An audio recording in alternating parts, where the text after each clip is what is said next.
I remember peeping in at his skyscraper room and seeing him fast asleep, my little man. I'd been in Manhattan a week, making my plans, staying at 2 quiet hotels in the village, where people were used to strangers and more or less left you alone.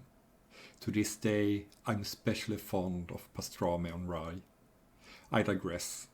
As you see, this island's a paradise. He'd arrived, my man, with a documentary team to make a film. There's a particular toad that lays its eggs only here. I found him alone in a clearing, scooped him up in my palm, and held his wriggling, shouting life till he calmed. For me, it was absolutely love at first sight. I'd been so lonely. Long nights in the heat of my own pelt, rumbling and animal blues. All right, he was small, but perfectly formed and gorgeous. There were things he could do for me with the sweet finesse of those hands that no gorilla could. I swore in my huge heart to follow him then to the ends of the earth. For he wouldn't stay here. He was nervous. I'd go to his camp each night at dusk, crouch by the delicate tents and wait. His colleagues always sent him out pretty quick. He'd climb into my open hand, sit down, and then I'd gently pick at his shirt and his shoes, peel him, put the tip of my tongue to the grape of his flesh. Bliss! But when he'd finished his prize-winning film, he packed his case, hopped up and down on my heartline, miming the flight back home to New York. Big metal bird. Didn't he know I could swat his plane from these skies like a nut? But I let him go, my man. I watched him fly into the sun as I thumped at my breast distraught. I lasted a month. I slept for a week, then woke to binge for a fortnight. I didn't wash. The parrots clacked their migraine chant. The swinging monkeys whinged. Fevered, I drank handfuls of river right by the spot where he'd bathed.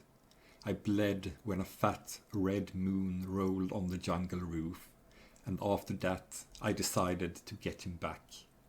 So I came to sail up the Hudson one June night, with the New York skyline a concrete rainforest of light, and felt, lovesick and vast, the first glimmer of hope in weeks. I was discreet, prowled those streets in darkness, pressing my passionate eye to 1,000 windows, each with its modest peep show of boredom or pain, of drama, consolation, remorse. I found him, of course, at 3 a.m. on a Sunday, dreaming alone in his single bed, over his lovely head a blown-up photograph of myself. I stared for a long time till my big brown eyes grew moist. Then I padded away through Central Park under the stars. He was mine. Next day I shopped. Clothes for my man mainly, but 1 or 2 treats for myself from Bloomingdale's.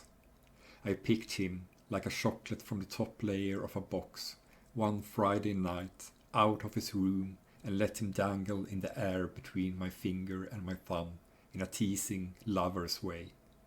Then we sat on the tip of the Empire State Building, saying farewell to the Brooklyn Bridge, to the winking yellow cabs, to the helicopters over the river, dragonflies.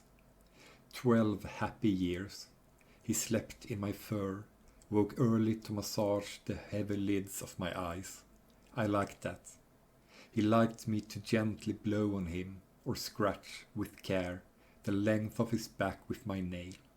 Then I'd ask him to play on the wooden pipes he'd made in our first year.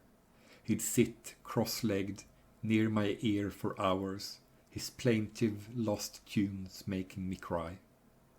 When he died, I held him all night, shaking him like a doll, licking his face, breast, soles of his feet, his little rod.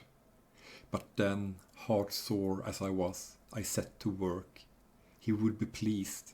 I wear him now about my neck, perfect, preserved, with tiny emeralds for eyes. No man has been loved more.